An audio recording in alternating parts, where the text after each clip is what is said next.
de Brasília Convida. Tá. Hoje eu acho que eu vou ficar mais no chat mesmo, porque para mim está travando muito. Está travando. Eu não sei se é só para mim. Está travando o seu som. O meu, né? Ele trava e destrava. Vai tentando. Tá, então eu só quero dar as boas-vindas a todos os presentes, a quem for entrando depois.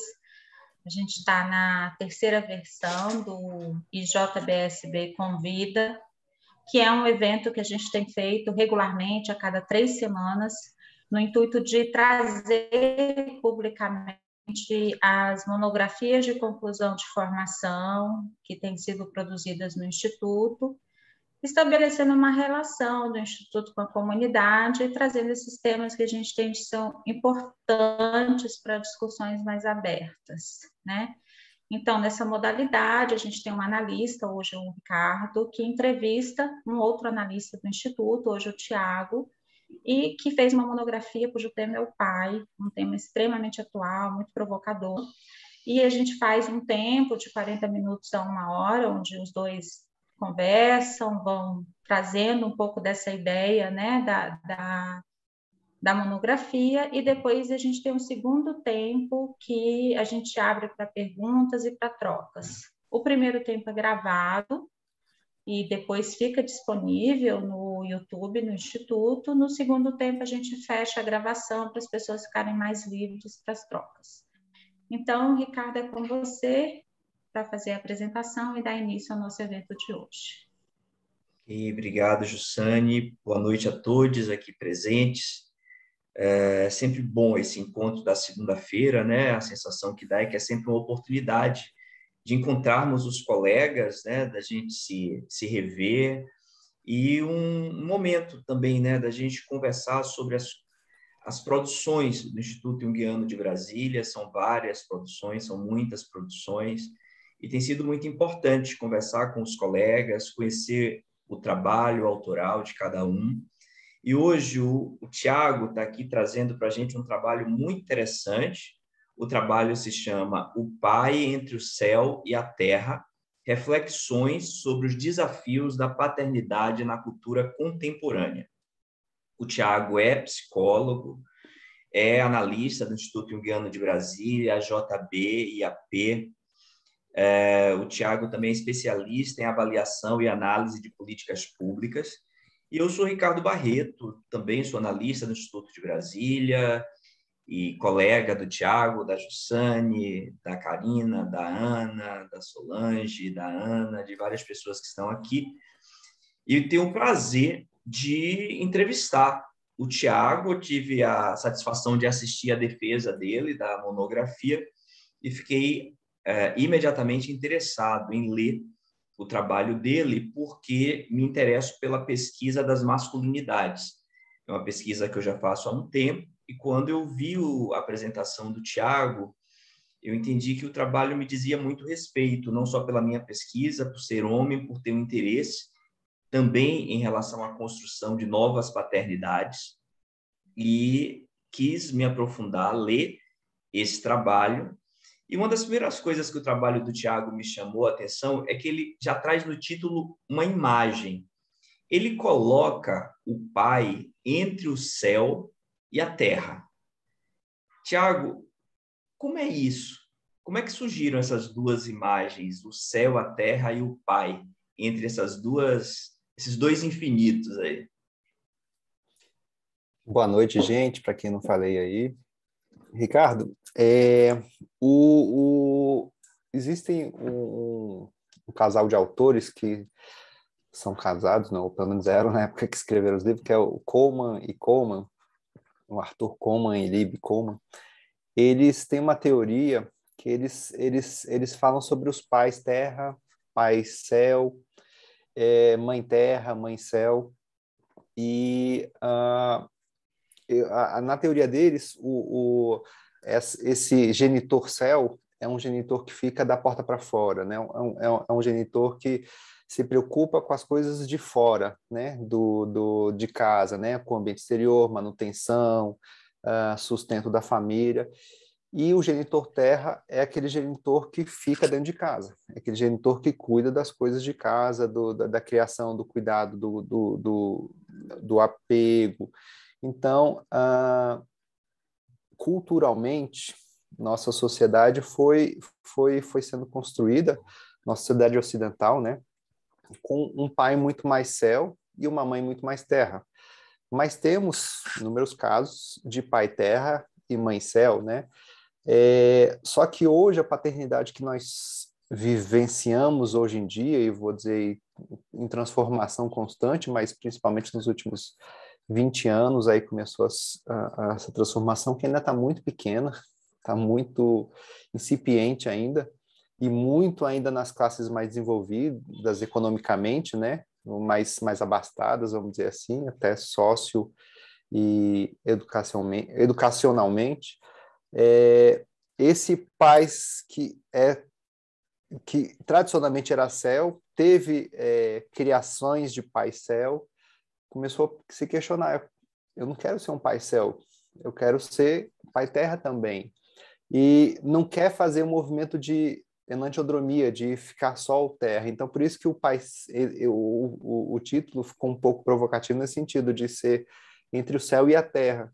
Porque a paternidade que a gente vai comentar hoje aí, que a gente vive hoje em dia, é esse pai que quer colocar aspecto céu, não quer abrir mão desse aspecto céu, mas quer estar na terra. Então, fica aquele pai estendido, né? E esse céu e terra, para mim, é uma metáfora interessante. Algumas figuras alquímicas, né, tinham a cor céu é azul, a cor terra era o amarelo, e o verde fica entre os dois, né? E a tábua esmeraldina é essa ligação céu-terra, e eu vejo a paternidade hoje em dia um pouco querendo fazer essa ligação céu-terra para ter uma paternidade mais integral, mais autêntica, mais verdadeira com o seu próprio self, né?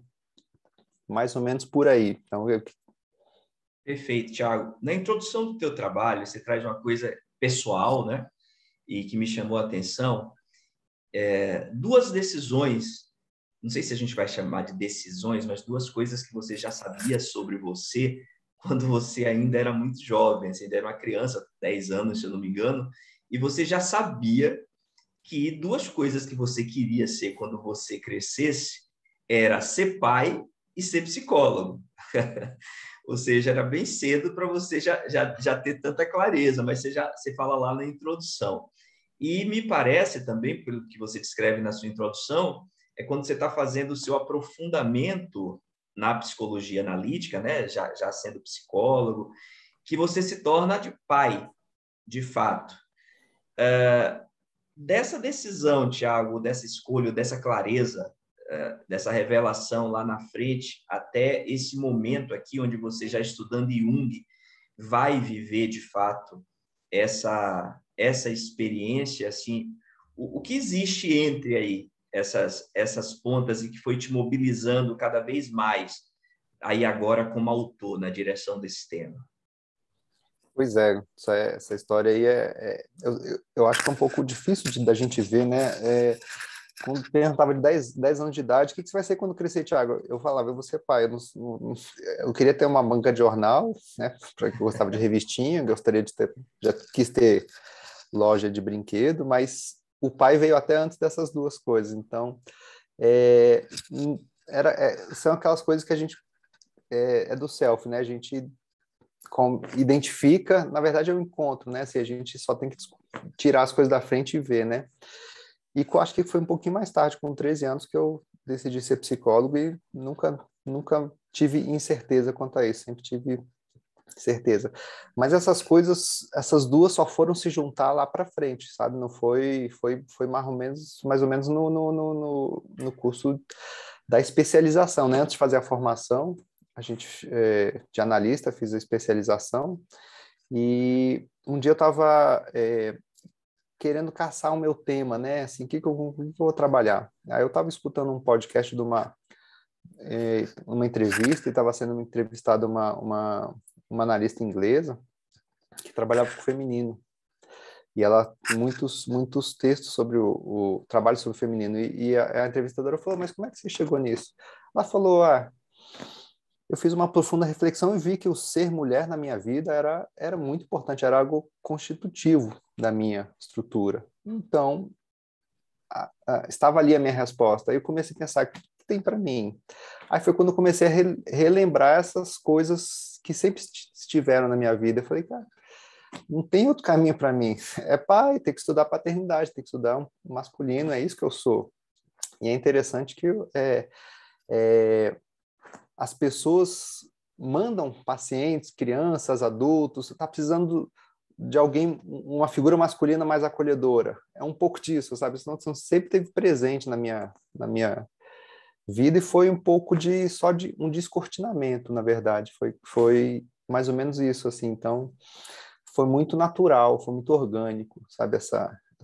Não tive que caçar o tema. Eu só tive que olhar com os olhos de ver, né?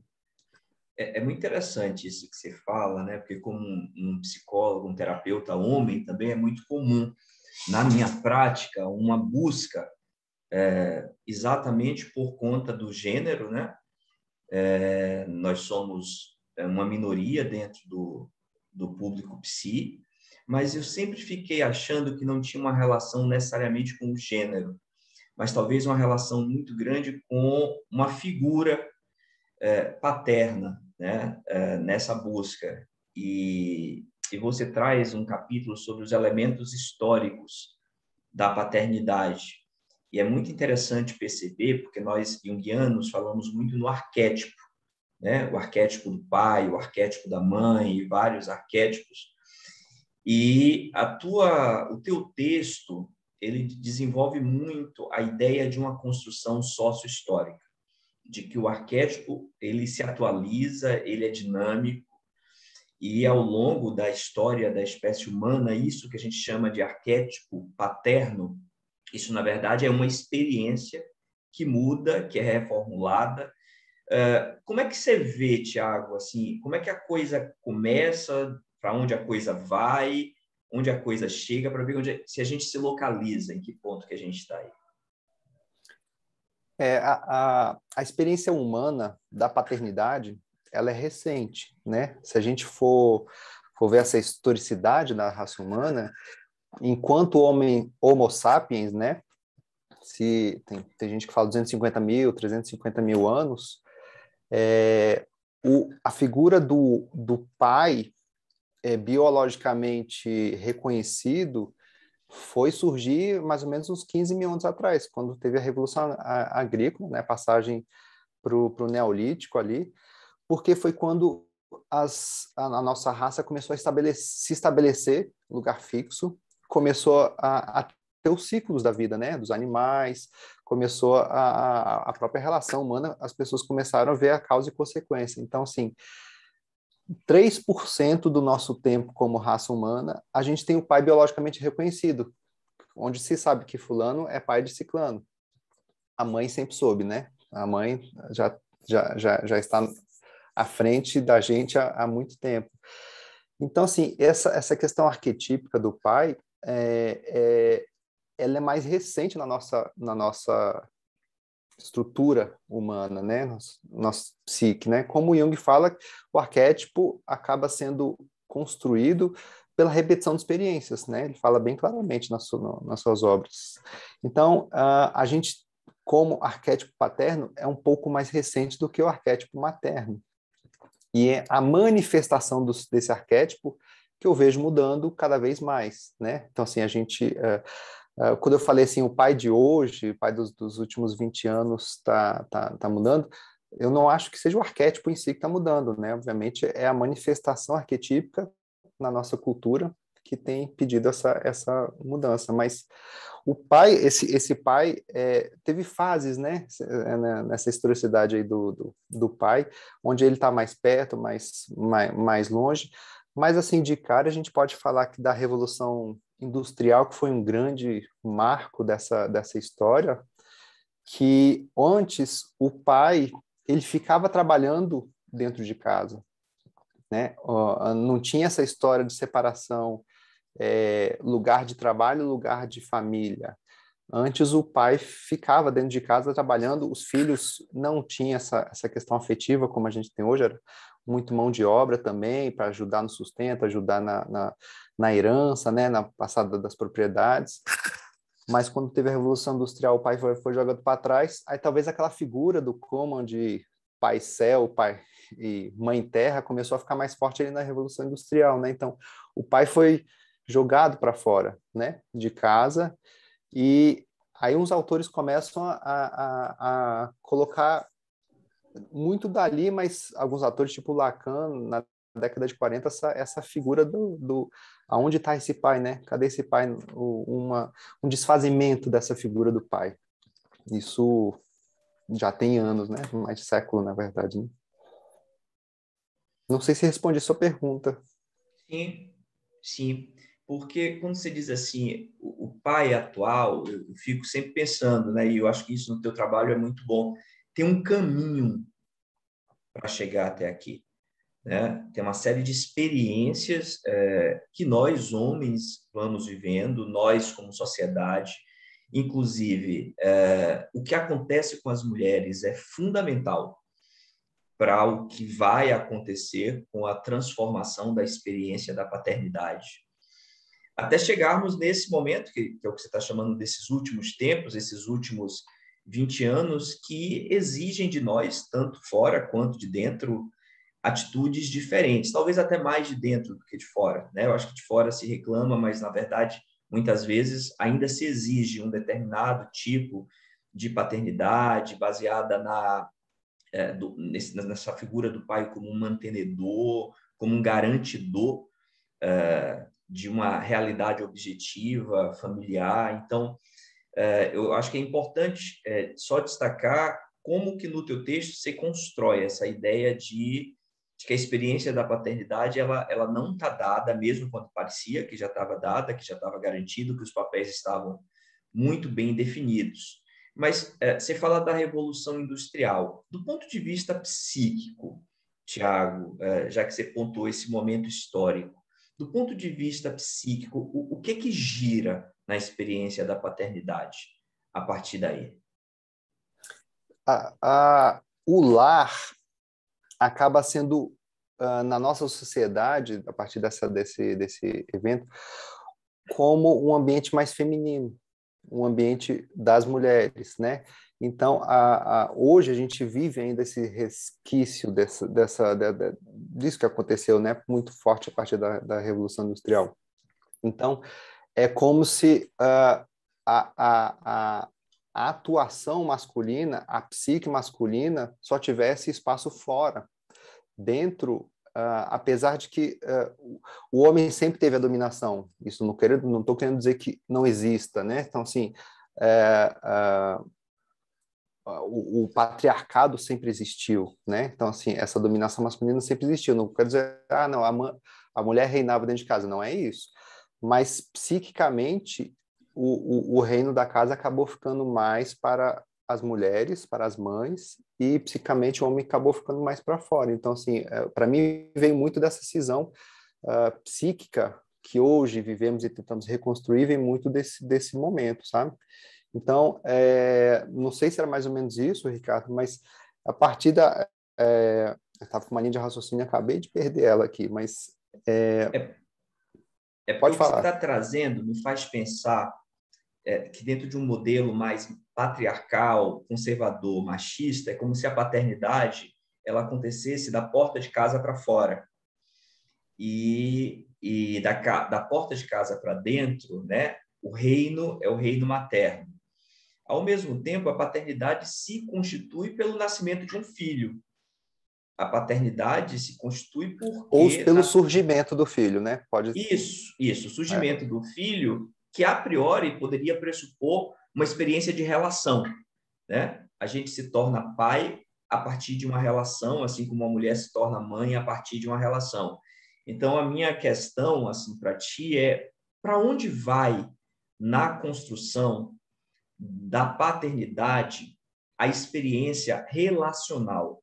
como constitutiva da experiência paterna, uma vez que esses modelos mais machistas, patriarcais, parecem excluir o campo das relações. Daí um índice que você traz no seu trabalho de 2011, tá? De 5,5 milhões de crianças no Brasil sem o reconhecimento, né, dos pais. Isso correspondia, na época, a 11% das crianças brasileiras, ou seja, é um índice, se a gente Enorme. pensa para esse século, é uma coisa assustadora. Eu até falo um pouco disso no trabalho, que a relação é uma coisa muito pouco trabalhada por Jung. Ele fala do pai, mas ele fala muito pouco da relação de paternidade ou da paternagem. Isso, até porque na época era pouco trabalhada, né? A mãe sempre teve muito mais primazia nisso. Mas, Ricardo, eu acho que essa ausência paterna de casa, ela nos constituiu como sociedade, e por causa dela, hoje a gente consegue estar aqui hoje, porque a gente é beneficiário do que aconteceu lá atrás da gente. Então, assim, a gente colhe os frutos do que aconteceu lá atrás. Então, assim, essa falta de relação paterna, próxima, afetiva, emocional, foram várias gerações sofrendo isso, e hoje a gente se dá o luxo, vou dizer assim, da gente querer mais, porque essas relações anteriores, elas constituíram, o foco delas era da manutenção. Então, o foco de manter a casa, de ter bem, de ter comida na mesa, de ter uma estrutura de saúde, de educação, isso a gente não pode jogar fora, a gente não pode negar isso. Então, assim, essa paternidade, essa relação paterna mais céu, mais afastada, olhando para o lado de fora da casa, ela teve o seu valor, e ela tem o seu valor. Então, a minha supervisora, né, a Adriana Ferreira, ela me deu os toques assim, ela falou assim: Tiago, não é porque esse tipo de paternidade acontece que ela não é ativa, como eu acabei falando no meu trabalho. Ela é ativa de outro jeito, né? Ela também é ativa. Então, assim, se hoje, 2021, a gente está querendo falar sobre um modelo de paternidade mais participativa, mais ativa, que coloca o filho, a companheiro, quem está junto com o filho, ajudando a criar esse filho em primeiro plano, é porque a gente tem lastro para trás de uma segurança material.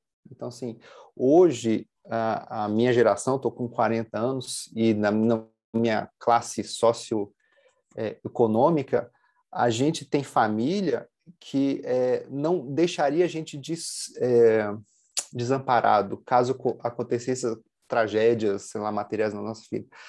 Mas muito porque eles trabalharam para isso. Então, a gente tendo esse lastro, hoje a gente consegue olhar para a relação paterna de um outro jeito. E esse outro jeito a gente só consegue por causa do passado. Então, assim, não é uma briga que a gente tem que ter com o modelo passado, do que acontecia um século atrás, 50 anos atrás. Não é uma concorrência, porque talvez hoje a gente não ia ter discutindo essa paternidade se não fosse isso que os pais anteriores passaram. Então, assim, a gente tem que agradecer isso que aconteceu para a gente hoje conseguir fazer isso, né? Mas esse modelo pai um pouco mais terra que a gente tem hoje é porque o Pai Céu ralou muito para conseguir essas coisas. Na verdade, os nossos pais, avós, céu, né? Eu não acho que tinha essa consciência toda, né? Eu estou optando por fazer isso. Não. Eu acho que as coisas eram muito inconscientes, né? Era o modelo da sociedade que a gente tinha. E hoje a gente começa a ter possibilidade de viver outros modelos de paternidade. Então, essa questão da relação, ela hoje a gente consegue ter isso por conta da relação que os nossos pais tiveram com a gente também, né? É isso que você chama do pai terra? Assim, o que é o pai terra? E o que Então, você chama de paternidade ativa? o, o, o pai terra, na verdade, não é o meu conceito, né?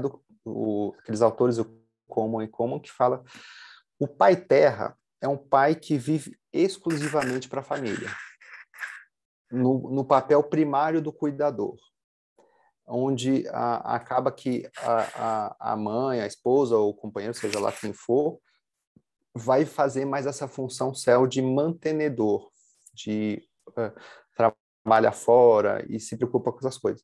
O pai terra, propriamente dito pelo conceito, é esse que abdica da função céu e fica só na terra.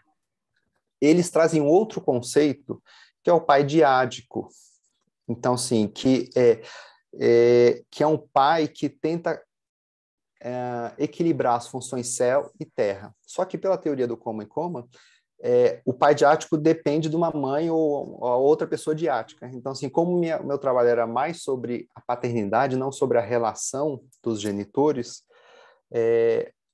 eu acabei não chamando dessa paternidade diática, porque eu ia estar me apropriando de um conceito que não é o verdadeiro, né?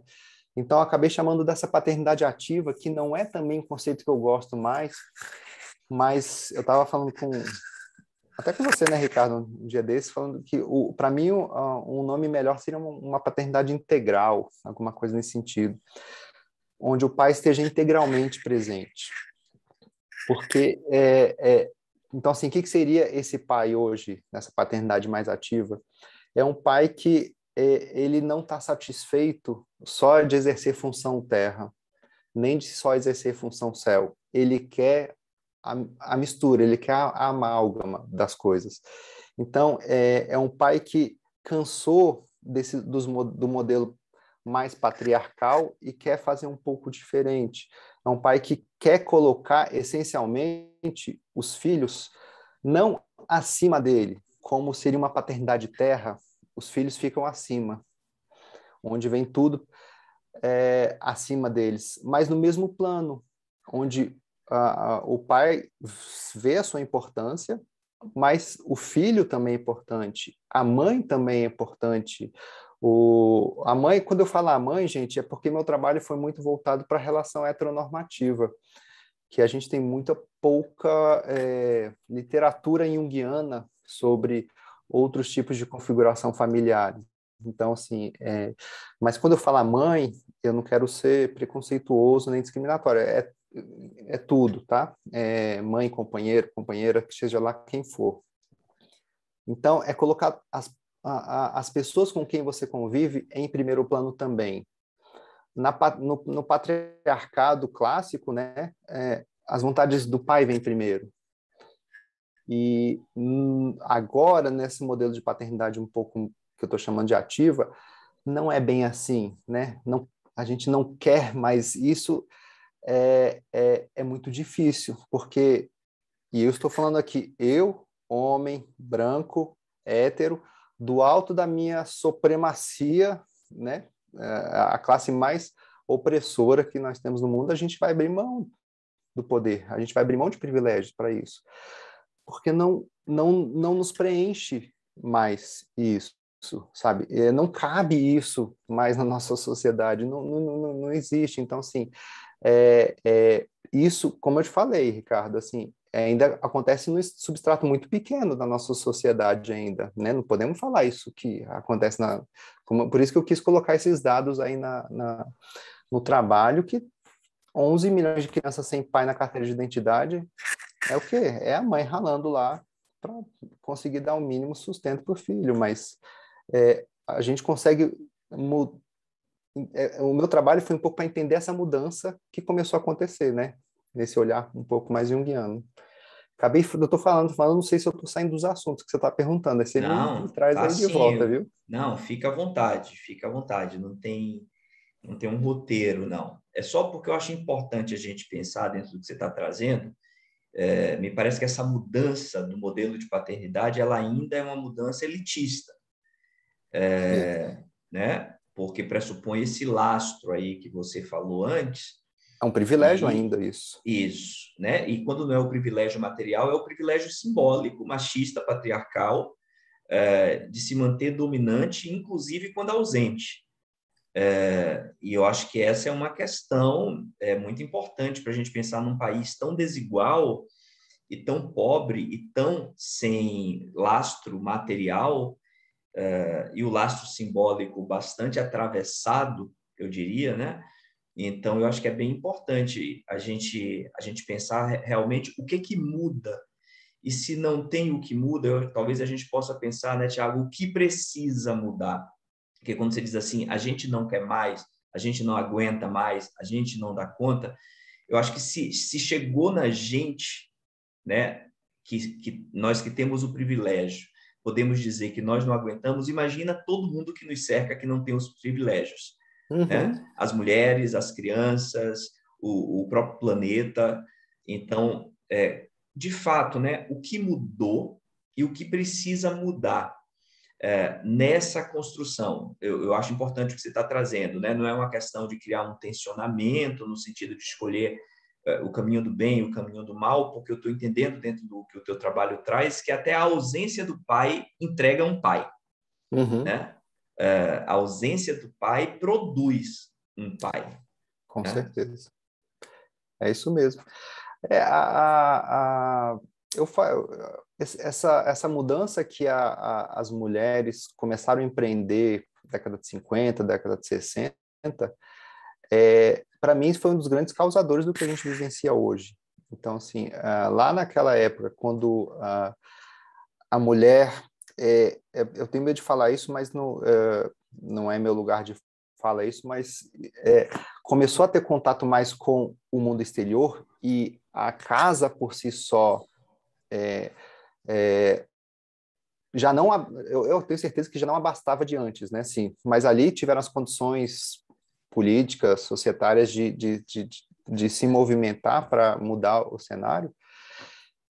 Essas mães começaram a ir para fora. Essas mães começaram a ter esse contato céu, né? Um pouco.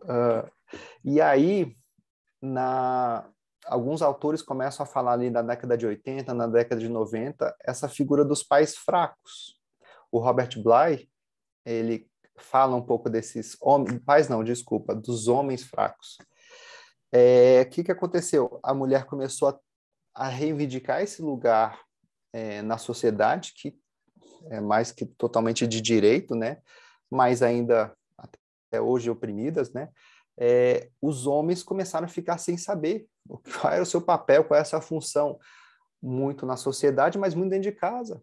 Então, assim, as mulheres começaram a ir para fora e muitos homens ficaram sem saber, sem conseguir fazer essa reconstrução, né, do seu papel, da sua identidade masculina.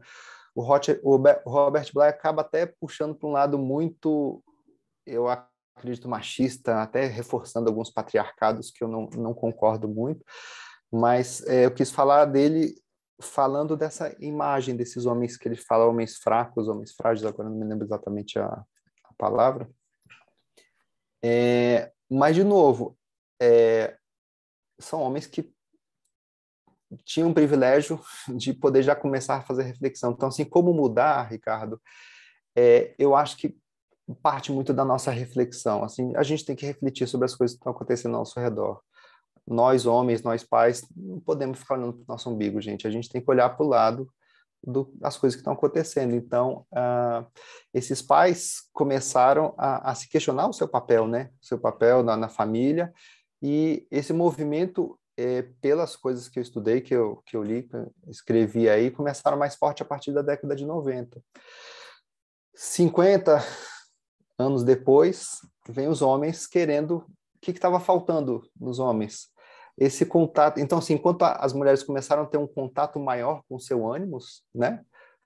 A partir ali da década de 90, ficou evidente para os homens que falam assim, não dá mais para você ficar longe da sua ânima, meu amigo. Você tem que ter contato com ela. Então, assim, essa energia cuidadosa, essa energia acolhedora, essa energia reconfortadora, que estava faltando na manifestação psíquica masculina, cobrou seu preço. Já cobrava o preço antes, né? Não posso falar que começou a cobrar o preço, já cobrava porque a gente adoecia de um monte de coisa de antes, só não sabia, né? Mas começou a cobrar seu preço, aí começaram a vir esses homens frágeis, homens fracos, e quando eu falo assim, essa paternidade mais ativa, o que é, no fundo, esse contato maior do homem com sua figura de ânima? A gente precisa ter contato com essa figura, essa energia que carregamos na nossa estrutura psíquica. Sem ela, a gente é mutilado. E, apesar de sermos a classe opressora, a gente é altamente mutilado, né? E aí, o Hollis fala muito bem disso, né? Então, assim, a gente é oprimido por nós mesmos, né? Então, assim, isso não fazia bem para ninguém, nem para as mulheres, para as mães, para os filhos, e começou a se ver claramente que nem para a gente. Então, assim, esse contato com a nossa ânima, a gente precisou começar a desenvolver, e os pais começaram a falar, não, quero ter esse contato com a minha família, quero ter esse contato com o que está dentro de casa, eu quero ter esse contato com o interior, né? E a casa funcionando como esse símbolo, né? Essa analogia do interior. Então, essa coisa que as mães sempre começaram a lidar lá em década de 60, 50, nós homens começamos a lidar agora. Essa dificuldade de conciliar papéis céu, papéis terra, o que a gente vai para fora de casa, dentro de casa, qual é o nosso papel. Então, a gente está vivenciando um pouco dessa crise, mas é uma crise interna, né? Não acho que é uma crise, essa crise do masculino, né, que se fala aí, masculinidade tóxica, é um pouco dessa crise que vivemos, né? Nesse sentido, Tiago, me parece que as mudanças, né, na experiência da paternidade também acompanham as mudanças na construção da masculinidade. A gente vem de um modelo, né, de construção de identidade masculina sustentada no medo do feminino, e isso força a gente, né, a uma identificação com uma forma de ser homem que é absolutamente contrafóbica, porque a gente precisa se afirmar o tempo inteiro porque se defende o tempo inteiro. E a gente cria uma identidade, né, estereotipada e bastante quebradiça. Obviamente, as mulheres sabem bastante disso, sabem melhores do que a gente, né? Porque a gente se convence da nossa fantasia, mas a gente faz a encenação toda na frente delas. Então, elas veem tudo, né? Percebem tudo. É como você disse, desde 60 elas estão aí sustentando esse tensionamento entre opostos, entre o que é dentro, o que é fora, o que é público, o que é privado, o que é o mundo externo, o que é o mundo mais interno, mais interior, mais íntimo. E essa é uma coisa, né, com a qual a gente tem se confrontado, a gente tem precisado, né? Eu acho que a gente tem precisado, porque se a gente não precisasse, eu acho que isso poderia durar mais uns séculos. Mas é uma questão realmente de necessidade, esse confronto. E aí eu te pergunto, assim como a gente pensa em um modelo de masculinidade que a gente denomina tóxico, e antes de sermos pais, nós somos homens, né? Então, um modelo de masculinidade tóxica também pode sustentar uma paternidade tóxica. Você não fala disso no seu trabalho, tá? Isso é uma curiosidade minha, dentro da sua visão de quem se aprofundou no tema. E uma segunda questão, seguindo a partir do momento que a gente precisa enfrentar o nosso medo do feminino, e enfrentando o nosso medo do feminino, a gente precisa mudar de forma, mudar de textura, mudar de tom, mudar de tônus, e entrar numa outra frequência. Tem uma questão que está lá no teu trabalho que eu achei interessante. O caminho é aprender algo com as mulheres e com as mães, ou o caminho é outro, porque elas podem também estar de saco cheio e sem nenhuma intenção de querer dar palestra para a gente de como ser pai? Como é isso? Bom, sobre a masculinidade tóxica, não tenho dúvida. Assim, tem gente que não gosta desse termo. Eu ainda não encontrei outro melhor, mas assim, também não estou só apegado a ele. Mas eu não tenho dúvida de que masculinidade tóxica gera paternidade que reforça masculinidade tóxica. Então, assim, uma coisa vai reforçando a outra. Não tem dúvida porque aquele modelo onde a cisão, né? A cisão dos elementos femininos na estrutura psíquica masculina gera essa paternidade tóxica. Então, assim, enquanto a gente for cindido, a gente vai gerar essa toxicidade na nossa sociedade. E o que a nossa classe masculina fez e faz, né, hoje em dia, em relação às mulheres, nessa opressão toda, é um símbolo do que a gente faz com a gente mesmo com esse lado feminino, né, com essas energias. Eu nem gosto de falar tanto de energia feminina, mas essa contraparte, essa energia yin, né, que a gente tem aí. Então, com certeza, assim, então, assim, essa paternidade menos tóxica vai gerar filhos menos tóxicos. Eu coloquei até isso é bom para todo mundo, gente. Assim, eu acho, Ricardo, que é uma opinião muito pessoal, isso não está em livro nenhum, é minha, de que a cura do masculino passa pela paternidade. Passa pela gente querer ter filhos melhores e sermos melhores para os nossos filhos, para o mundo. Agora, está lá no meu trabalho, mas eu sou ruim de referência, gente. Sociedades onde os pais, homens, são mais próximos dos filhos, são sociedades menos violentas. Então, isso é pesquisa. Acho que é alguns dos países nórdicos, aí, se eu não me engano. Então, quando o homem está mais próximo do seu filho, da sua filha, mas principalmente do seu filho, a violência diminui. E isso é um aspecto bem interessante. Então, assim, eu não tenho dúvida que para a gente curar a gente precisa curar esse masculino da nossa sociedade, porque faz mal para todo mundo e privilegia poucos, né? E mesmo os que são privilegiados, eles sofrem, né? A gente que demora para perceber isso, as consequências. E eu esqueci a segunda parte da sua pergunta, Ricardo, que eu estava sobre essa coisa de aprender, já que as é mulheres e verdade. as mães, né, estão na nossa frente há muito tempo, um dos caminhos, né, que podem ajudar a gente a lidar com esse medo do feminino pode ser aprender com as mulheres, com as mães, essa forma, aprender a mudar de forma com elas, ou não é isso? Eu acho que elas têm muito a gente tem muito o que aprender com as mães. A gente tem muito o que aprender. Não acho que elas têm que nos ensinar, porque a gente jogar mais encargo nos ombros de alguém que já é oprimido, já está cheio de trabalho, não acho que é o papel da mãe ensinar o pai. Não acho que é isso. Mas se a gente tiver olhos de ver, ouvidos de ouvir, a gente vai aprender muito. As mulheres estão à nossa frente, né, nessa lida céu-terra há muito mais tempo. Então, assim, a gente pode aprender coisas com elas, só que é diferente porque, de novo, a gente vem de uma classe que é a opressora e as mães estão vindo da classe que é oprimida. Então, assim, não tem como fazer a mesma coisa.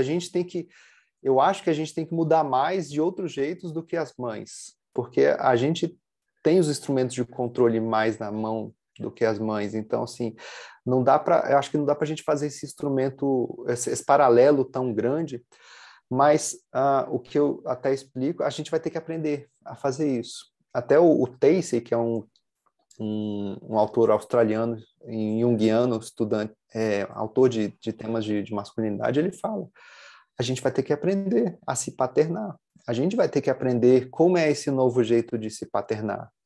Porque as mães sabem maternar. As mães não sabem paternar. E a gente também não sabe paternar, pelo visto. Né? A gente está uma constante um aprendizado, né? Mas eu acho que as mães podem nos inspirar, Ricardo. E são uma grande inspiração, isso não tem dúvida. Dado todo o contexto histórico que a gente vivencia, mas assim, não acho que cabe a elas nos ensinar, mas se a gente tiver os ouvidos de ouvir, a gente vai aprender muito.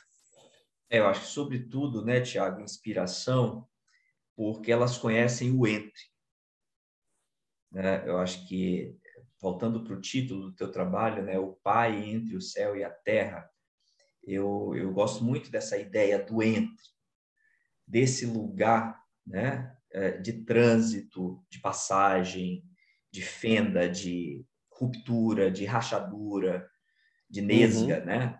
Esse lugar onde as coisas podem se movimentar.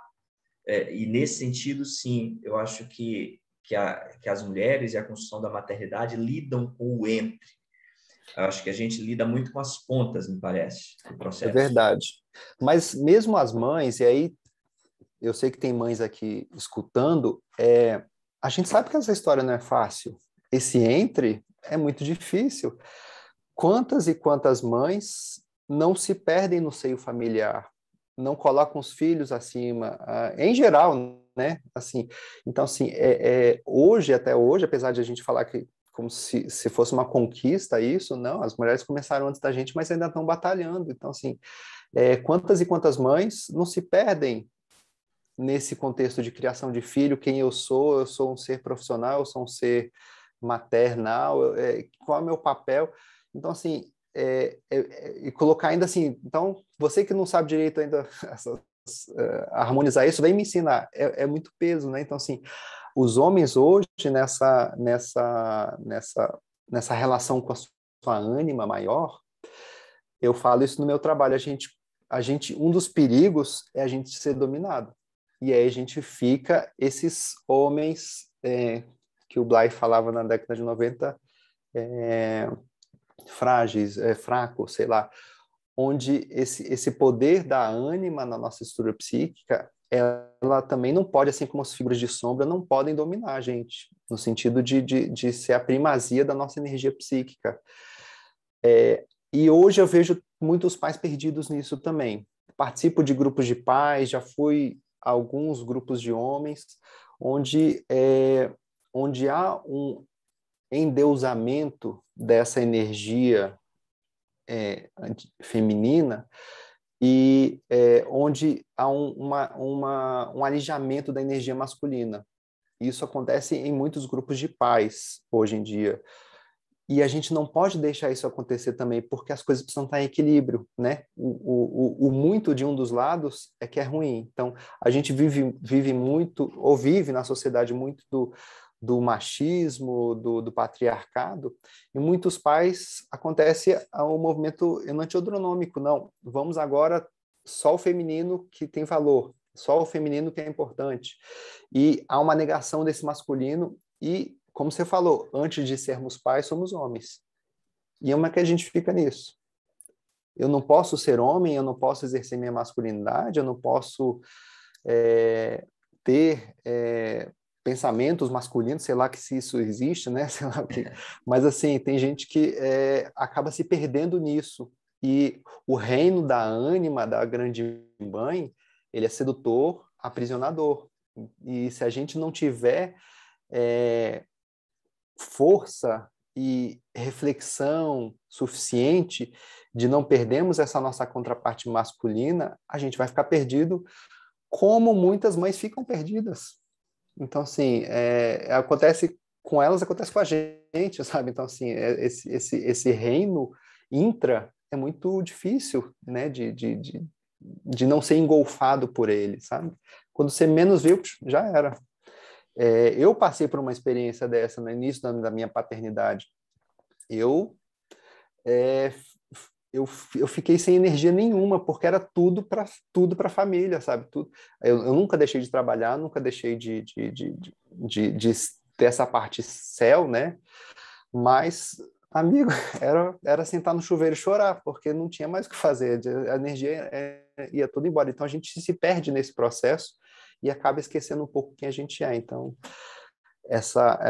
não é só flores, né? Nesse processo todo de encontro com a nossa ânima. Como diz o Jung, né? O trabalho com a sombra é a obra é o trabalho do aprendiz e o encontro com a ânima é a nossa obra-prima, né? Então, assim, é o trabalho mais difícil que um homem tem na sua estrutura psíquica. Ele Eu acho que é essa bem importante, né? A gente pensar que essa ideia de, para nós homens, caminharmos na direção de uma paternidade mais íntegra, integral, é fundamental a integração disso que a gente está chamando de feminino de ânima, mas aí a gente vai ter que pensar, mas isso vai integrar ao quê? O que existe em nós para integrar a ânima? Como é que esse processo se dá, né? Então, acho que a gente acaba voltando, né, Tiago, para um ponto que é talvez a ausência de um símbolo fálico criativo, e me faz lembrar um texto do Jung, quando ele narra um ritual na tribo dos Watchandis, e quando chegava a época da plantação e os homens se reuniam, né? Abrir um E aí buraco, né? faziam um grande buraco no meio da aldeia, e à noite eles se reuniam e faziam sacos de semente, botavam na cintura, e as mulheres e as crianças tinham que se recolher, saíam da aldeia, iam para longe, e eles passavam a noite, né, com lanças na mão, com esse saco de sementes amarrado na cintura e cantando em volta desse buraco um mantra que, se pudesse ser traduzido, seria algo que dizia: isso é um buraco, não é uma vagina.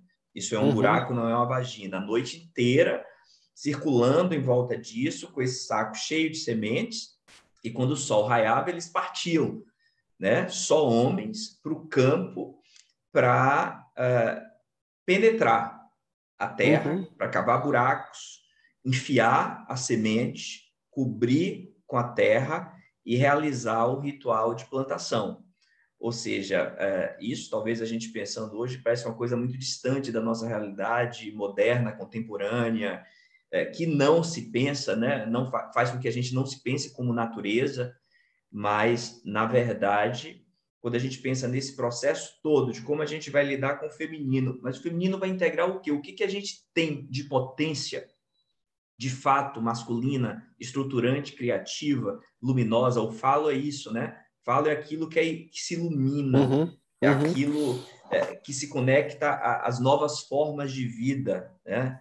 É aquilo que busca fecundar. Então, está ligado ao que se produz. E hoje, né, dentro das novas, dessa discussão de identidade de gênero, tem coisas muito interessantes para a gente pensar. Isso não está no recorte do teu trabalho, mas como são outras questões também que me dizem respeito e que eu estudo, a gente pensar na paternidade dos homens trans. E o que é a paternidade dos homens trans?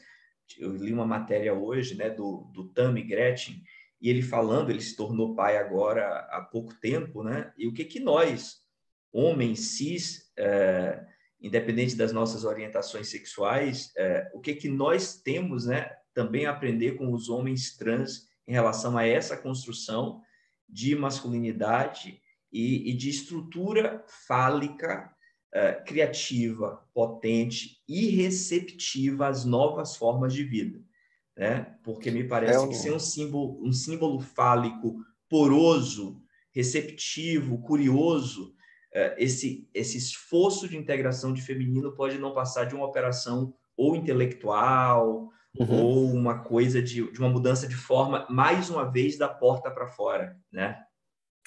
Eu senti muita falta, porque assim, o meu trabalho foi numa monografia de formação de analista indiano. Então, assim, existe muito pouca literatura, ou se existe, eu não conheço, o meu orientador também não conhecia, trabalha há muito tempo com paternidade, masculinidade, sobre essas formas de paternidade trans, paternidade homoafetiva. No meio junguiano, a gente mal tem texto sobre isso, então eu acabei não entrando nesses assuntos, mas gostaria muito, sabe? Assim, o Samuels, que é um autor junguiano, né? O Andrew Samuels, ele fala, o título em inglês fica melhor, né? Mas ele fala assim, o pai, seja de qual gênero for, mas o meu trabalho, eu acho que um pouco disso, assim, a pessoa que se identifica com essa figura, esse papel, para mim tá valendo, sabe, o Ricardo? Mas eu acho que a gente vai ter muito ganho quando a gente começar a estudar essas outras formas e deixar entrar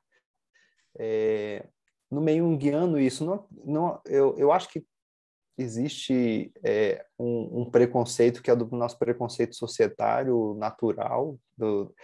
A gente vive na sociedade machista conservadora ainda. Então, assim, a gente é fruto disso. Então, não dá para dizer que não, a gente é junguiano desconstruidão, não temos preconceito, temos, porque a gente vive nisso. Então, assim, mas a gente tem acho que se abrir cada vez mais para isso.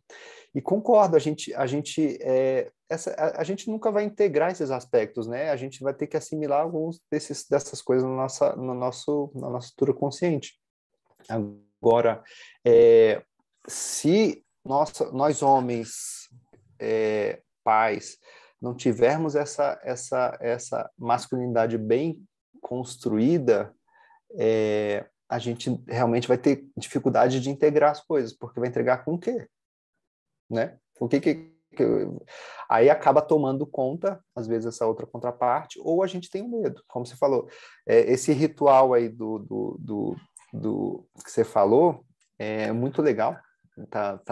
Quando a gente lê, a gente quase vê, né, as coisas acontecendo, mas ao mesmo tempo soa muito medo, né, desse buraco, né? Eles ficam em volta e muito medo, né? Então, assim, a gente tem medo dessas coisas. Então, eu queria que a gente fosse mais aberto, sabe? Mais corajoso para a gente tentar essas outras coisas, outras abordagens, mas como eu te falo, né? Assim, a gente tem que abrir mão de muita coisa e é difícil abrir mão. A gente está disposto? A gente tem que começar a estar disposto para isso, né? Então, assim, essa reflexão a gente precisa fazer o tempo todo. Eu até brinquei com você outro dia, assim, eu não gostaria de ser um pai como eram os pais, sei lá, 50, 60 anos atrás, porque não ressoa dentro de mim isso, mas como dava menos trabalho, sabe? Como devia dar menos trabalho isso. Então, assim, a gente tem que fazer essa reflexão porque dá trabalho, sabe? Aquilo que eu brinquei com você outro dia, também, de que, pai, se você tá muito fácil essa paternidade, presta atenção, sabe? Assim, alguém tá segurando o rojão, que não é você. Então, assim, não é que a paternidade é uma coisa deve ser sofrida, mas eu não acho que seja fácil, assim como a maternidade não é fácil. As mães estão aí se lascando, dormindo pouco, e o bonitão tá lá dormindo, né? Só que isso não é só o movimento masculino, o movimento feminino também faz isso. Quantos de nós não conhecemos isso? Não, deixa ele dormir porque ele vai trabalhar e aí ele precisa estar com energia. E a mãe que se lasca, sabe? Então, assim, esse equilíbrio a gente precisa buscar cada vez mais. Então, assim, não quero falar que ser pai é sofrer, né? Também não acho que ser mãe é sofrer. A gente passa por sofrimentos, mas é muito bom. Assim, quando eu falo assim, se tá muito fácil, não tá... Imagina assim, você tá correndo uma maratona.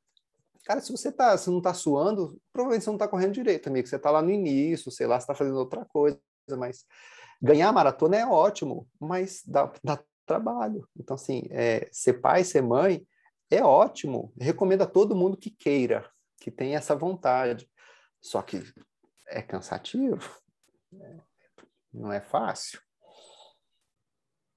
Ok, Thiago. Obrigado pelo seu trabalho, obrigado pela exposição, né? A gente está aqui concluindo o nosso tempo de conversa e eu não vi aqui. O bate-papo, tá, ô Ricardo? Eu sei que tá aparecendo aí, mas eu não estou vendo. Então, não sei se tem gente Vou perguntando, passar não sei aqui se para a era... Jussane e ela vai conduzir aqui agora as questões. Obrigado.